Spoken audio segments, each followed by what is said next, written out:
রোশনাই ধারাবাহিকে দেখেছিলাম আমরা রোশনাইকে গুরুজি তালিম দিচ্ছেন। রোশনাইয়ের মনে একটা প্রশ্ন যে ওর বাবা কে? এখানে ওরা যত্ন করেই রেখেছে, প্রাণ বাঁচিয়েছে। গুরুজি সব কিছু জানেন, কিন্তু এখনও সেই সময় আসেনি। মায়ের সাথে ওর বাবার বিয়ে হয়েছিল কিনা জানতে চেয়েছে। মুখোমুখি এলে ও অস্বীকার করবে ওর বাবাকে। ওর বাবার জন্যই আজ মা আর পৃথিবীতে নেই। অনেক অসম্মানিত হতে হয়েছে ওদেরকে। একটা নাচের অনুষ্ঠান হবে শহরে, তখনই সমস্তটা ও জানতে পারবে।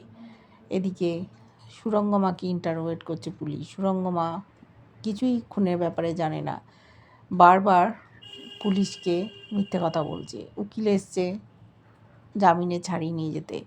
ম্যাজিস্ট্রেটের কাছে ওরা গেছে, ম্যাজিস্ট্রেট তথ্য প্রমাণ দেখছেন। পুলিশ বলেছে এখন সুরঙ্গমাকে ছাড়া যাবে না, তাহলে সব প্রমাণ লোপাট করে দেবে, যেটা আগেও করেছে। এদিকে আশ্রমে চলে গেছে আরণ্যক, ছোটু, মাধবীলতা পুলিশের সাথে। খোঁজখবর চলছে।